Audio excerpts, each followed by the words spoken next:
This pouch looks simple, but we'll use a few clever techniques to get a clean finish. It's a step up from a beginner project, but I'll guide you through, and by the end, you'll have a pouch that looks just as good on the inside as it does on the outside. To make the bag, you're going to need a piece of fabric that's 15 by 31 centimeters, or in inches, 6 by 12. The fabric I'm using is 100% quilting cotton. The first step will be to mark all the corners. At the top, make a marking at 1 and 2 centimeters from the edge. Then go down 6 centimeters or 2.5 inch and make another marking that's 5 millimeters or 1/4 inch. The little snips I'm making at the top are optional. It's just my personal preference because I can see them from both sides of the fabric. But that 5 millimeter or 1/4 inch snip that I'm making 6 centimeters or 2.5 inches down from the top is necessary to be able to fold the corners later on. Now, even though it's nice to measure everything and be super precise, don't get too hung up on getting that side snip at exactly 1/4 inch or 5 millimeters, because even if you're a little bit off, it's going to work out, don't worry. I think it's always nice to make multiples of a particular project because that way I can sort of figure out where precision matters and where it doesn't really matter. To prepare the corners, you're going to fold them at an angle. At the top, you're going to fold it at that 1 centimeter or 3/8 of an inch mark. And then at the bottom, you're going to try and fold it in half. But it's something you're going to have to eyeball. Then fold it again, and that way we're going to encase the raw edges. Press after each fold, and then repeat this step for all the corners. Now, if you find that it's just too tricky for you to fold the fabric in half at that little snip, feel free to make that snip larger. You can probably go up to about 1 centimeter, but since the scale of this bag is so small, I kept it relatively tiny. But in the end, you want to make it work for you. And for example, if you're doing a bag a bigger scale, you could easily make that snip bigger. So feel free to experiment.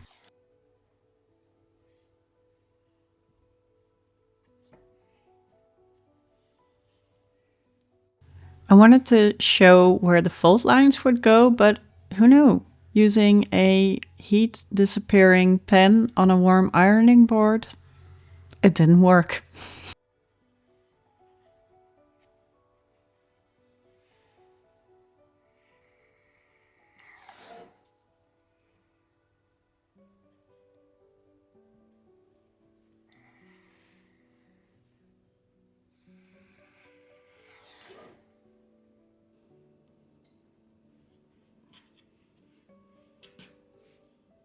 After you've pressed all the corners, it's time to sew and secure them. You're going to sew close to the folded edge on all sides. I tend to align the folded edge to the gap in my presser foot and then move the needle position slightly to the right.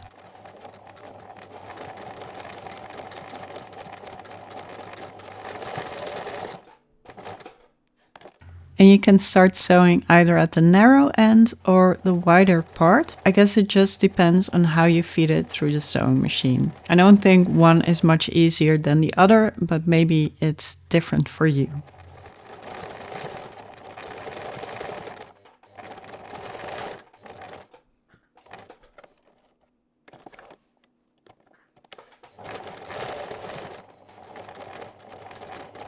After sewing all the corners, we're going to fold and press the tunnel.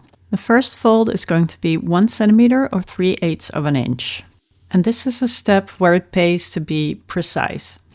Note that I'm working on the inside of the bag, so we're looking at the wrong side of the fabric. And first I mark a line at 2 centimeters or 3/4 of an inch.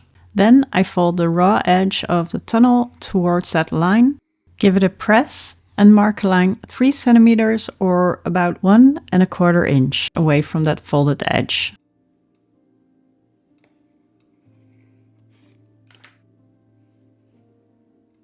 And then as you make your second fold, you end up with a tunnel that's about 1.5 centimeters or 5/8 of an inch.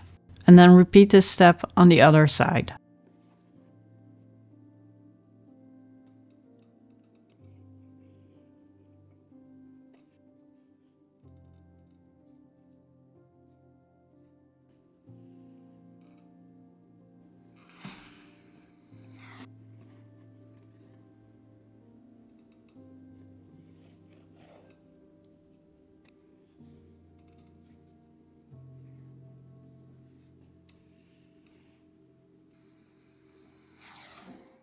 And once both sides are folded and pressed, working on the inside of the project, I'm going to sew close to the folded edge. Now, I don't know if you would notice it, but I'm kind of making a mistake here. And mistake is a bit of a big word, but the thing is, I'm not paying attention to starting and stopping point. When I started sewing at the edge of the inside of the tunnel, but when I stopped at the edge of the outer tunnel. If it doesn't make sense, I'll show a close-up a little bit later on in the tutorial, but it's all about consistency. And don't forget to trim the thread tails. We're going to use a French seam to sew the side seams, and for that, for the first pass, you need the right side of the project facing you. After you've aligned the top of the tunnel, we're going to sew 1 centimeter or 3/8 of an inch from the raw edge. However, because your seam starts on that slanted edge, it's easier if you mark it first. If you find it difficult to start and stop from that diagonal edge, you can always level out the presser foot with a piece of folded fabric or cardboard. And this way the feed dogs, the little grippy teeth underneath your fabric, and the presser foot can all work together to properly feed your project through the machine. And then we're going to repeat this step on the other side. A quick reminder though that you need to be looking at the right side of the fabric because we're going to do a French seam.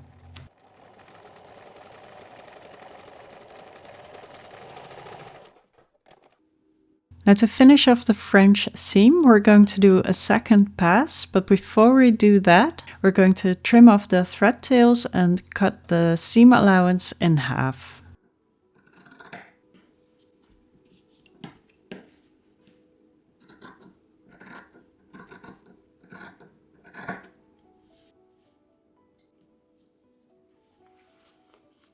Then we're going to turn the bag inside out, poke out the corners, and press the seam allowance. And it can help to run something pointy along that seam, because for a French seam you do need a crisp fold on that seam line.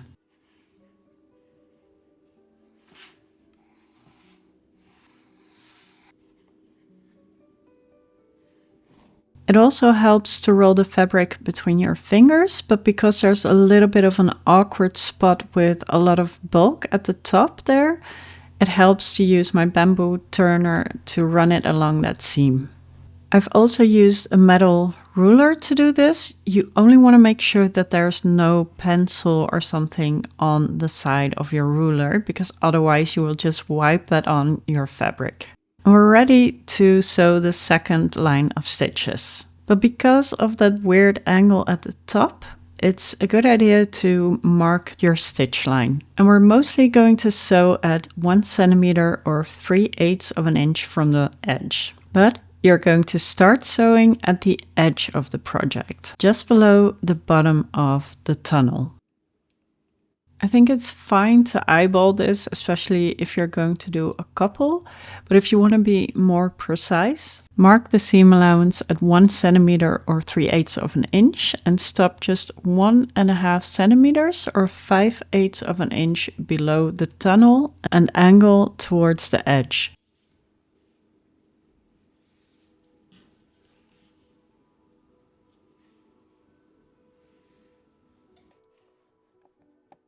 If you want, you can use a piece of fabric or cardboard to level out the presser foot, because it is a bit bulky where you're starting your seam. Now, as you reach the end of that diagonal line, you can either try and sew in a curve or do what I do and keep the needle in the fabric and pivot the work. And then we're going to repeat this step on the other side.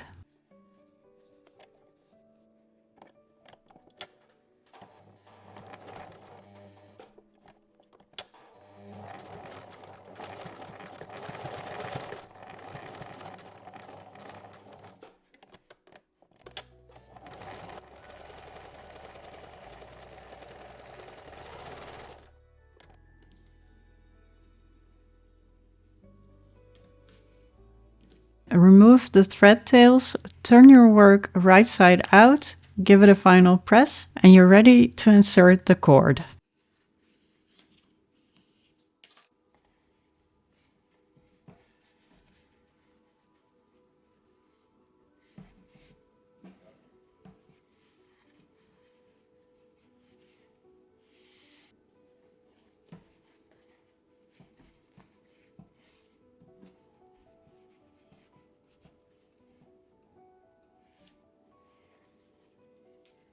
And remember when I said I was inconsistent with my starting and stopping point, this is what I meant. I mean, it's probably only noticeable if you pull the bag apart like this, but still, I like those details to match. You're going to need 75 centimeters or 30 inches of cord and cut it in half.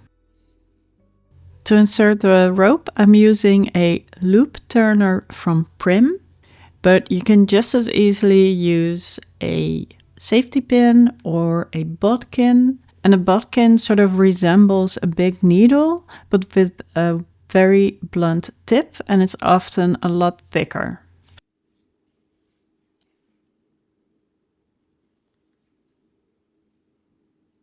And the final size is going to be about 12.5 centimeters or 5 inches high and 10 centimeters or 4 inches wide.